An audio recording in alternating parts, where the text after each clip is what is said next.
How do you go from where you are and miserable? How did you figure out what you wanted instead? It wasn't easy. Like I knew some things. I knew that my wrist had been an issue for a long time, and I knew that I was going to have to change something either about my technique or like what I did. So I'd already, before the business, I essentially set fire to it. But before that happened, that's just one option. That's always, not literally, but figuratively. But, I'd been putting pieces in place and started doing some of the work that I do now already. I was really hanging on to and attached to my chiropractor identity, even up until I didn't officially completely retire until it was last year. Like I've been officially retired for a year and a half. And if I could change anything about it, it would have been just taking that plunge and listening to that call sooner, because I do not miss anything about it. Like and I'm not saying there's anything bad about chiropractic. I get adjusted all the time. I love it. It was just like not my calling. Hi, I'm Erin Marcus, former corporate executive turned entrepreneur and founder and CEO of Conquer Your Business. Welcome to the Ready Yet podcast. We're excited to bring you more than 100 episodes of interviews and insights designed to help entrepreneurs get the financial and emotional freedom they need in order to build a business and a life they're proud of.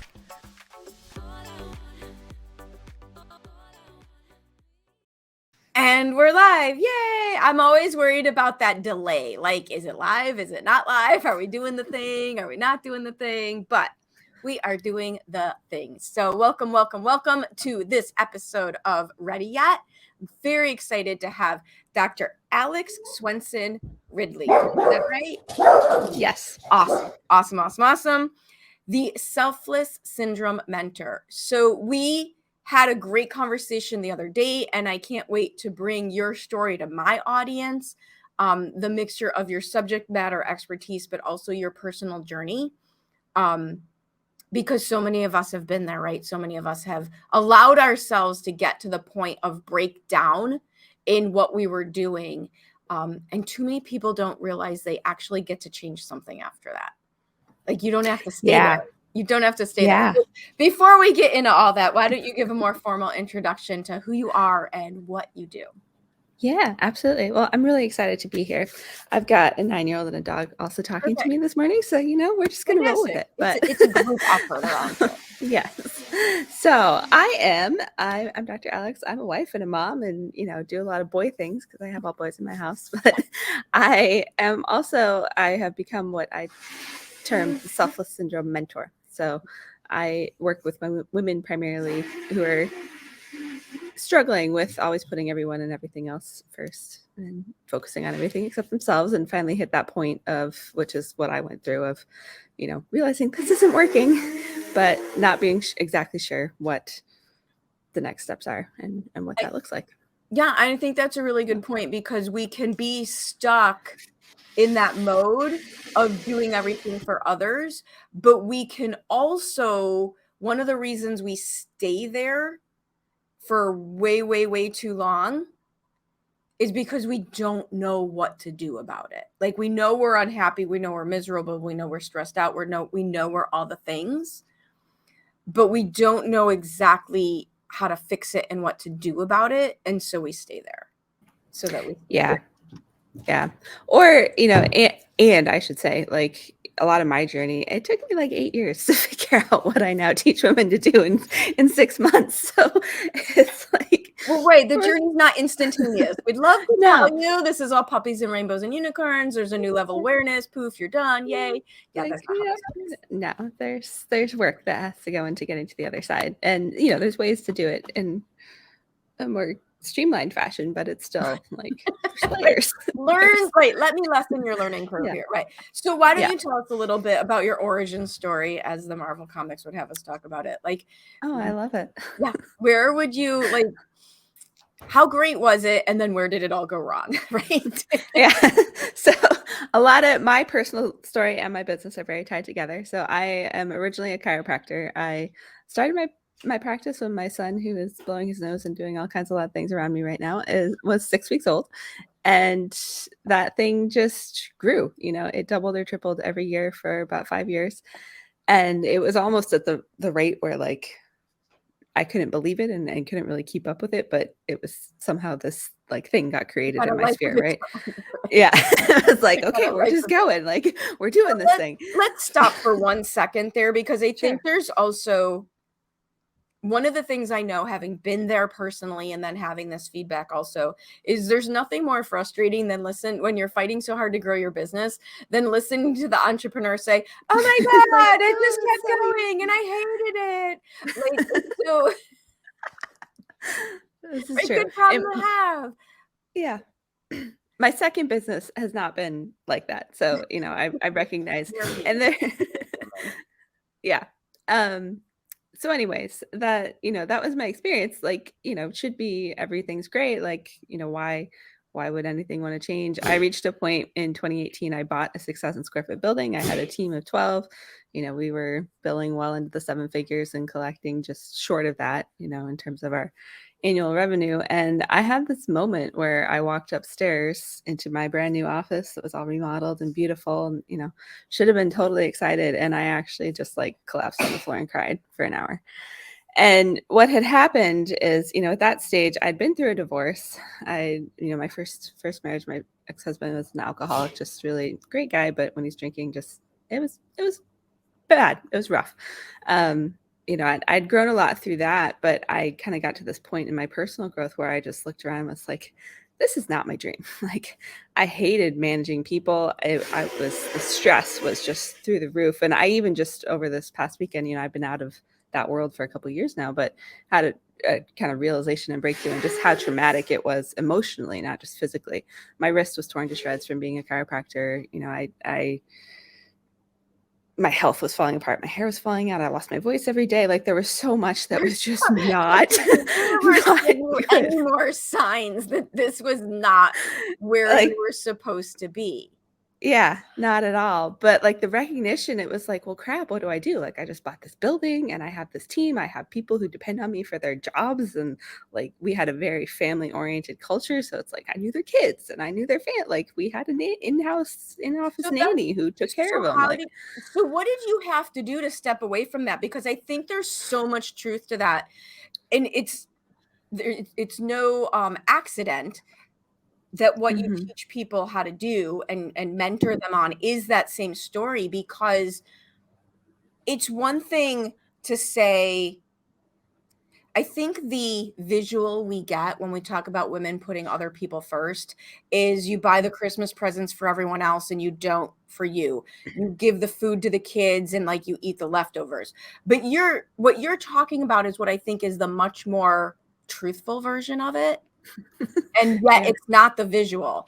I'm running an entire business. I'm keeping a job because I love the people I'm with. Mhm. And I'm feeling so obligated to them that I Yeah. am ending up on the office floor for an hour. Like, that's Yeah. I think that's the real version of it. And Oh, we definitely. right, and we tease Yeah. about, "Oh, you put everybody first, you don't go to the spa, you don't go to the thing." It's so much deeper than that. It is. It's this is the raw, real, like, not pretty and shinied up conversation of like, oh, I have a seven-figure business and everything's great. Like, that was not my Right, experience. right. Yeah. And as the universe, God, whatever you want to call it, tends to do, the opportunity was created for me to make a change. I haven't looked at this as a blessing before, but we were very much in the world of billing insurance because insurance still paid Right. for chiropractic at the time up here. Alaska's like, I'm in Alaska, so probably like 10 years behind the curve of Well, the I'm lower in 48. Illinois, so we're just So, digging a hole we'll never come out of, so yeah. It's all good. So anyways, we hit this point where Blue Cross Blue Shield, which was like three-quarters of our income, because most people have that up here, just Yep. stopped paying us. They broke their claims processing system. And like, so, our revenue just tanked, even though we weren't any less busy. And literally the business couldn't support what it had been. So it kind of forced me. I mean, it was all out of reactionary mode, but it forced me to completely change the business model. And then that gave me, Well, what else did opened the you want doors the for, universe to do? You lost your voice, right. you got sick, you hurt your wrist, and you still weren't listening, right? I still wasn't listening. So, it'll make things happen. And I mean, that sucked. Like the Oh, stress it's from horrible. that alone, I can't even I kept going with my health stuff. I put on 50 pounds. I just I did get remarried in there and, got married to a wonderful man, but like it was a dark time. You have Erin's year of failure. I had Alex's 5 years of, Well, and of one of the rough. things, right? Yeah, let's just say 2018 was the concentrated year of failure. It doesn't mean it was the only failure. But one of the things you said that I think is really important, you got married in there to a wonderful man. And the truth is, it's seldom all horrible or all great.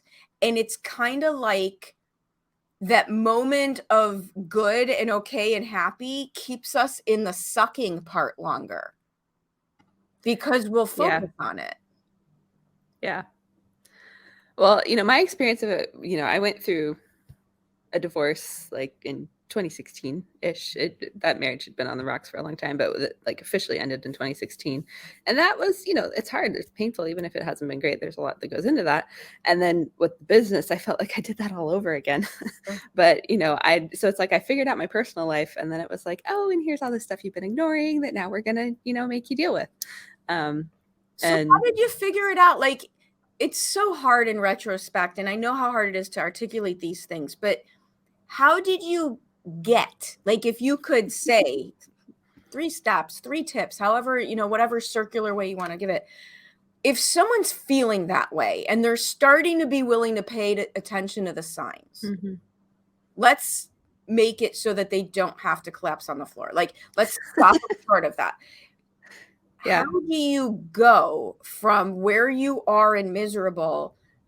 How did you figure out what you wanted instead? It wasn't easy. I knew some things. I knew that my wrist had been an issue for a long time, and I knew that I was going to have to change something either about my technique or what I did. So I'd already, before the business, I essentially set fire to it. But before that happened, that's just one option. That's always, literally, but figuratively.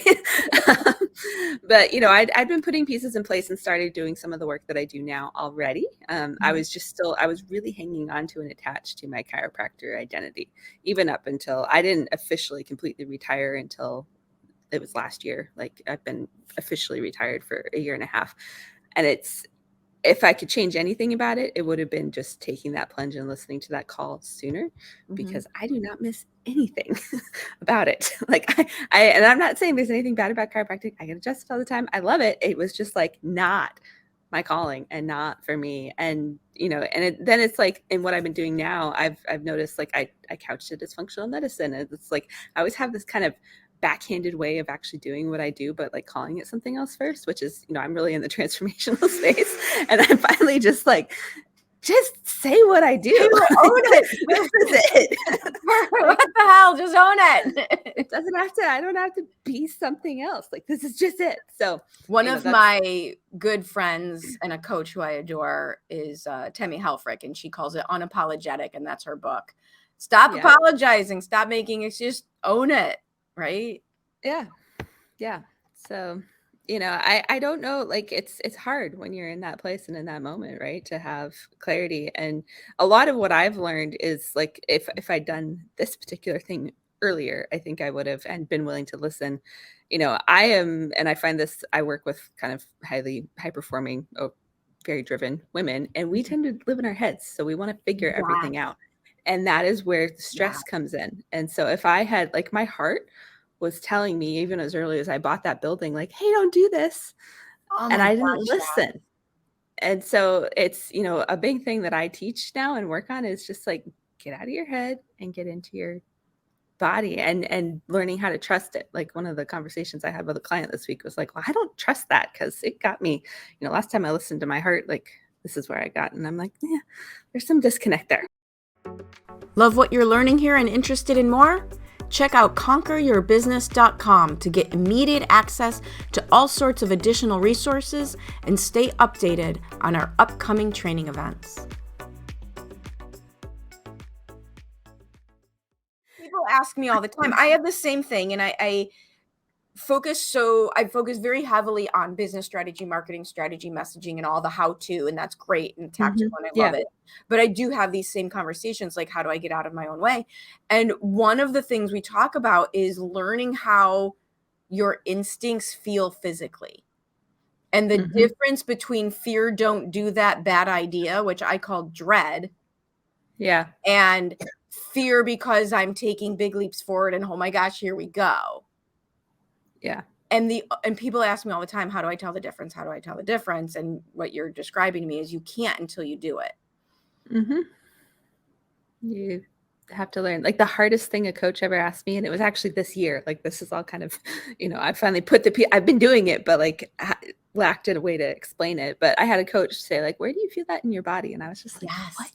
Like, what do you? And then I'm freaking out because I don't know the right answer. Like, yeah, exactly. I do the thing. Yes, my biggest shock as an entrepreneur is having learned all that. Because even with chiropractic, it was your own business, but it's a very step 1, step 2, step 3 type of situation. The plan is laid out. It is. And it has to be done a certain way. And so I felt very trapped in that. And like, that was my big realization over the weekend. Like, if we look at trauma, one of the definitions I really love is, it's anytime you just feel like you can't be fully self-expressed and like you're being stifled somehow. That entire system was like that. I was a single mom working until 8:00 at night and like just doing trade shows on the weekend. And there was so much in it. It's just like, oh, time is money. You have to see more people and yada, yada, yada. Like, so it's awful. One of the things that I love about you and the way that you tell a story is the energy that you're telling it with. And there's no emotional, it's not triggering you anymore. I'm sure, you might have your moments, but talk for everybody a little bit about how, and I'm just going to assume it was there. How did you get over the guilt and shame and blame of making your transition? It took some time, and I didn't get into this part. I ended up, so like the changes all happened and then the pandemic came. And I had 2 wrist surgeries in that time as well because my wrist was so jacked. Yeah, like all the things. So like, of course I'm not practicing. So, I ended up in an issue with the bank that helped me buy the building of like, they just wanted $24,000. I'm like, great, you and everybody else. Yeah, like, thanks. So, I fought that for quite a while, tried to, come up with every possible thing I could. And finally I was just like, I'm done. And so I actually filed for bankruptcy on that business, which I had a lot of story, a lot of shame, a lot of guilt, like it brought up all the things. And so I've still been working through that this year, honestly. A couple of the things I've done, and I had a coach challenge me to write down 250 good things that came out of filing bankruptcy and job. Getting rid of that business. I got to like 150 and that's like 145 more than most people would get to. Yeah. And I was like, full out.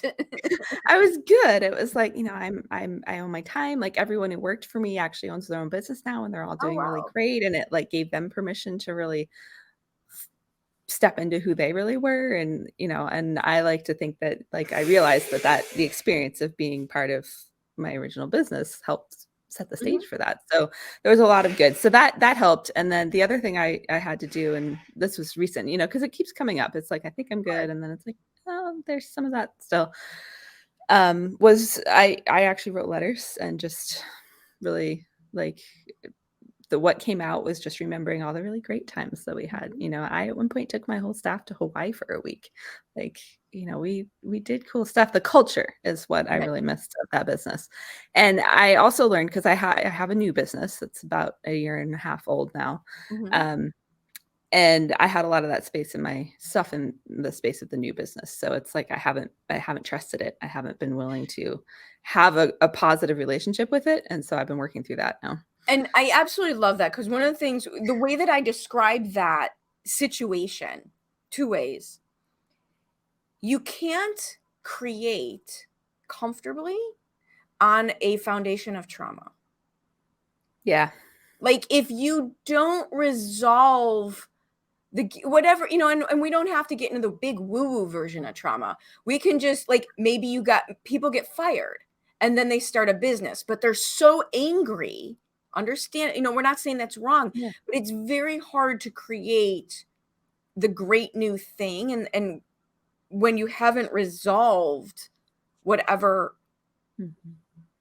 you're feeling before. And one of the things that I've learned through this business, and especially when I was in my franchise, because I was a trainer for the franchise, people who are running away from something will have a very hard time succeeding, as opposed to someone who is running towards something.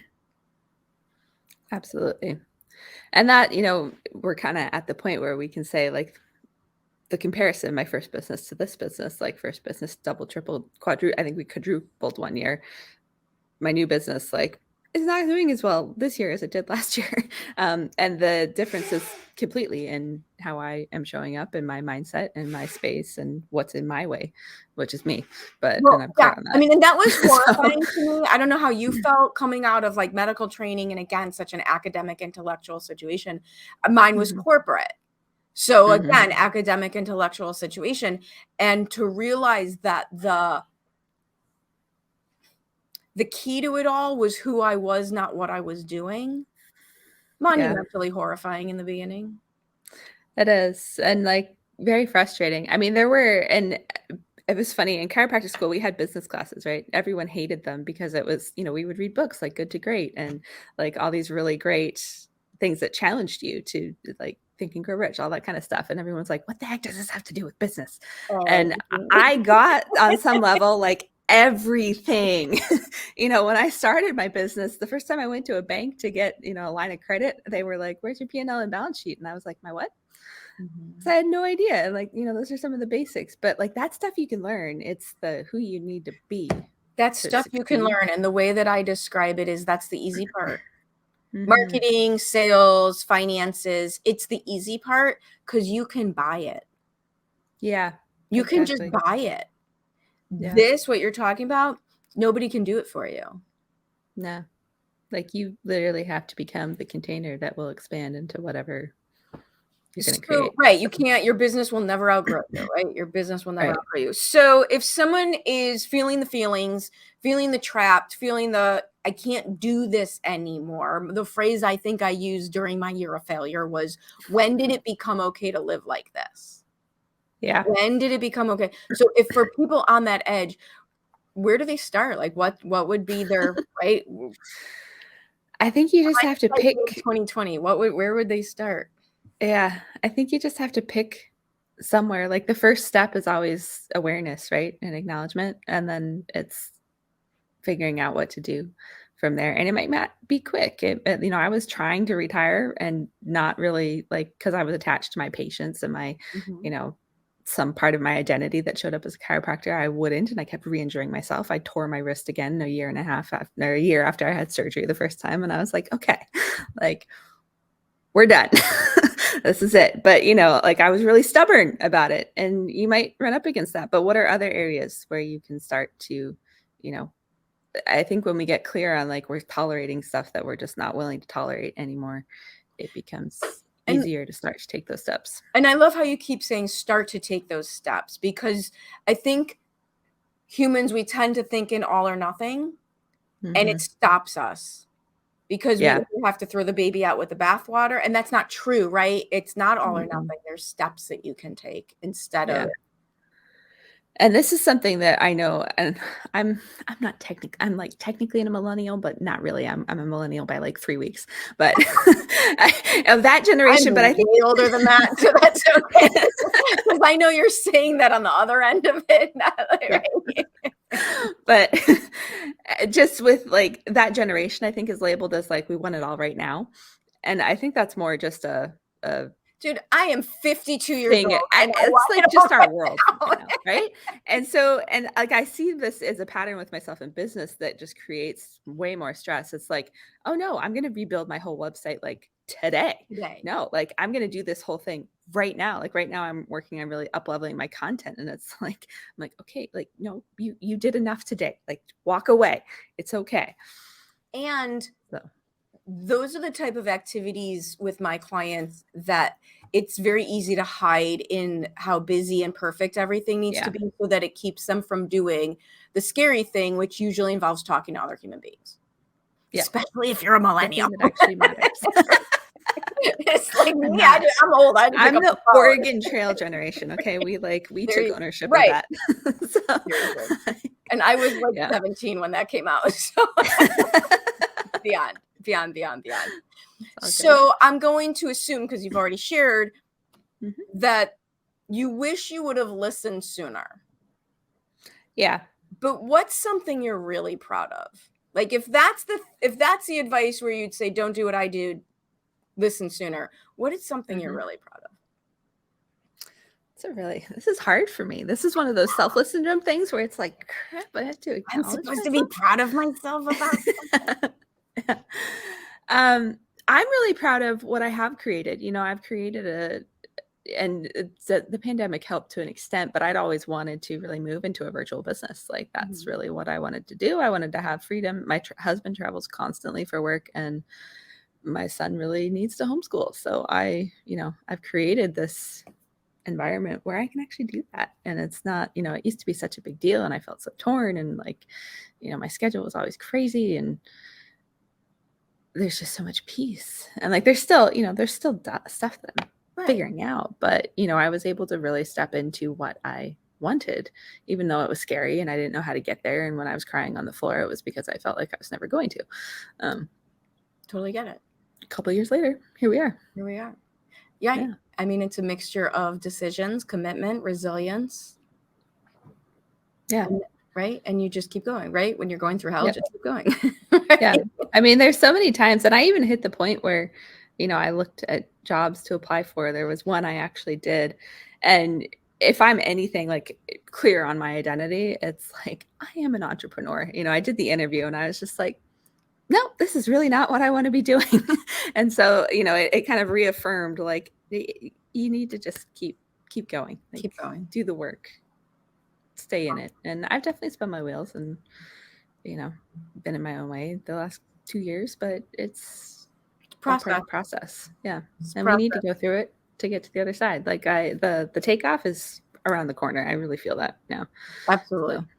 Yeah. So if people want to, continue this conversation with you, learn more about your story, learn more about how you can help them get through these transitions as well, what is the best way for them to reach out? The easiest, I'm on social on all the things. I'm at Emergent Women Coaching on Instagram and Facebook, and then at Dr. Alex Ridley on LinkedIn. And then I've got a website with a way you can just message me too. So emergentwomencoaching.com is the website. And there's lots more info and all that on there. Awesome. Emergentwomencoaching.com. Yep.